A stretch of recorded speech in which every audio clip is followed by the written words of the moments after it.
Nagbubukas ang kwento sa kailaliman ng piitan, kung saan mag-isang nilalabanan ni Oren Dura ang mga halimaw na uri ng kuneho. Matapos mapabagsak ang isang monster rabbit, napagtanto ni Oren ang isang mahalagang bagay, hindi pa humihina ang kanyang husay sa espada, at kaya pa rin niyang magpatuloy bilang isang mandirigmang espada. Biglang dumating ang isang grupo ng mga goblin. Ikinas ni Oren ang strength up, isang suportang mahika, sa kanyang sarili, pinatitibay ang kanyang katawan at sandata. Kalma niyang pinuksa ang mga ito, pinatutunayan na ang support magic ay maaaring maging nakamamatay kapag pinagsama sa mahusay na swordsmanship. Gayunpaman, may mahigpit na limitasyon ang kanyang lakas. Ang bawat enhancement spell ay tumatagal lamang ng eksaktong 3 minuto, kaya napipilitan si Oren na palaging bantayan ang oras habang nasa gitna ng labanan. Ang pakikipaglaban habang binibilang ang bawat segundo ay sumusubok hindi lamang sa kanyang pisikal na kakayahan kundi pati sa kanyang disiplina sa isipan. Kung ang karamihan sa mga adventurer ay matataranta sa ganitong presyon, si Oren ay lalo pang nagiging mahusay.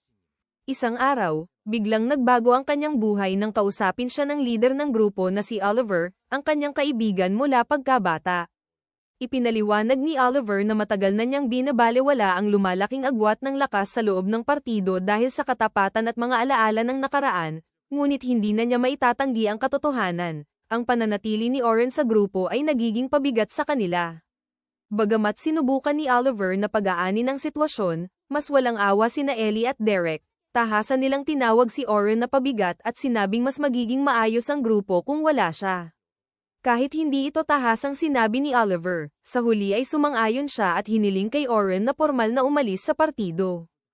Wasak ang puso ni Oren habang inaalala niya ang kanilang pinagsamahan, kung paano nila binuo ang partido 8 taon na ang nakalipas, sabay na umangat hanggang S-rank, at maging ang unang grupong nakaabot sa ika-74 na palapag ng Great Southern Dungeon.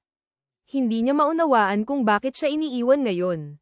Kinilala ni Oliver ang kahalagahan ni Oren bilang isang support mage, ngunit inilahad din niya ang tunay na dahilan ng desisyon, sa isang kamakailang joint raid, nasaksihan niya kung paano lumaban ang enchanter ng isa pang S-rank party, at kumpara sa kanya, napakakaraniwan at kulang ang support magic ni Oren. Hindi ito may kakaila ni Oren. Kahit gaano siya magsanay, hindi kailanman umabot sa parehong antas ang kanyang support magic. Ipinagtanggol niya ang sarili. Sinasabing mahina lamang ang kanyang mahika dahil orihinal siyang itinakdang maging swordsman at lumipat lang sa enchantments upang balansehin ang partido. Ngunit pinutol siya ni Derek, pinaalalahanan siyang napilitan lang siya sa papel na iyon dahil mas mahusay na swordsman si Oliver. Bagamat maraming kayang gawin ngunit pangkaraniwan sa lahat ng aspeto, wala na raw lugar si Oren sa isang elitistang S-rank team, lalo na't may nahanap na silang kapalit na enchanter. Wala nang masabi pa. Umalis si Oren. Habang palabas siya, ibinigay ni Ellie ang huling hampas, sinabing masaya siyang hindi na makikialam si Oren sa kanila at nabagamat sapat ang kanyang kakayahan para sa A-rank, ang isang kasing inferior niya ay hindi nararapat sa isang S-rank na partido.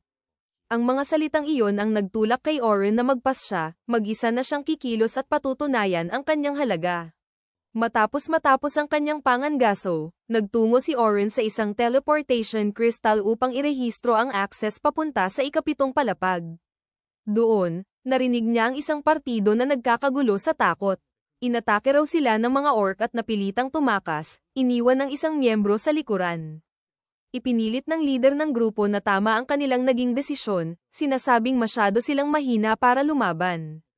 Nang marinig ito, tinamaan si Oren. Hindi niya matanggap ang isa na namang pag-abandona, kaya hinarap niya ang grupo at ininsulto ang leader dahil sa pag-iwan sa isang kasamahan para mamatay. Nang may isang miyembro ang sumugod sa kanya, madali niya itong pinabagsak at mariing tinanong kung saan nila iniwan ang babae. Sa ibang bahagi ng piitan, ang iniwang babae ay napapalibutan ng mga orc. Ang kanyang barrier magic ay sandaling humahadlang lamang bago tuluyang mabasag. Habang nilalamon na siya ng kawalan ng pag-asa, isang wind spell ang biglang nagpalipad pabalik sa mga orc. Dumating si Oren, humakbang sa pagitan niya at nang tiyak na kamatayan. Habang umaatake ang mga orc, hinarap niya sila ng diretso, ikinakast ang support magic sa sarili sa gitna ng labanan, hiniwa sa dalawa ang isang orc, at in-enchant ang kanyang espada ng sharpness V upang tapusin ang natitira. Bagamat ipinaliwanag ng dami ng kalaban kung bakit tumakas ang partido, ang laban ay lubos na kayang-kaya ni Oren. Nabigla ang babae, si Sofia, at sa tindi ng emosyon ay napaupo siya at napaiyak. Siniguro ni Oren ang kanyang kaligtasan at inihatid siya palabas ng piitan. Bago sila maghiwalay, ipinakilala niya ang sarili bilang Sofia Clottel. Agad nakilala ni Oren ang prestihiyosong pangalan at sagisag ng Night Sky Silver Rabbits, isa sa pinakamakapangyarihang guild sa kaharian. Dahil sa labis na pasasalamat sa pagliligtas sa kanyang buhay, iginiit ni Sofia na ilibre siya ng hapunan, at kahit nag-alinlangan, sa huli ay pumayag si Oren. Sa restoran, napansin ni Oren ang parehong sagisag sa karatula, na lalong nagpatibay sa katayuan ni Sofia. Lalong nag-alala si Oren nang makita ni Sofia ang kanyang nakatatandang kapatid na si Selma Clottel, na nakaupo sa loob. Si Selma, ang leader ng pinakamalakas na S-rank party ng Silver Rabbits at ang pinakamakapangyarihang enchanter sa buong kontinente, ay hinarap si Oren. Inakala niyang may late night date ito kasama ang kanyang 14 anyos na kapatid. Lumala ang hindi pagkakaunawaan hanggang sa ipinaliwanag ni Sofia na iniligtas ni Oren ang kanyang buhay. Nang lumabas ang buong katotohanan, taos-pusong humingi ng paumanhin si Selma. Habang nag-uusap sila, inamin ni Oren na hindi na siya kabilang sa hero party. Nagulat si Selma, lalo na't naaalala niya si Oren mula sa kanilang joint raid at alam niya mismo kung gaano ito kahusay.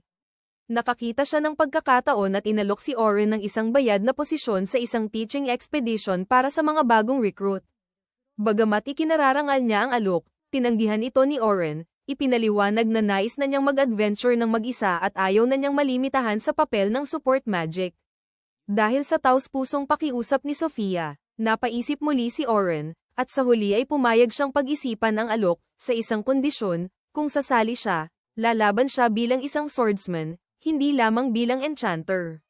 Bagamat nagduda si Selma sa kanyang husay sa espada, tinanggap niya ang kondisyon at sinabi kay Oren na magtungo sa punong tanggapan ng Silver Rabbit kinabukasan ng umaga kung magpapasya siyang sumama.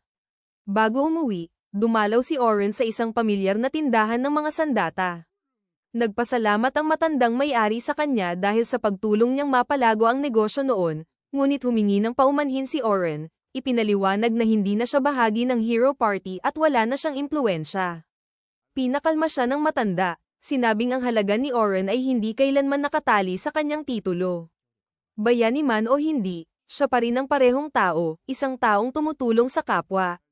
Hinikayat niya si Oren na mamuhay para sa sarili at piliin ang sarili niyang landas. At dito na nagtatapos ang ating episode 1. Huwag kalimutang mag-like and subscribe mga idol para sa mga bago pang update.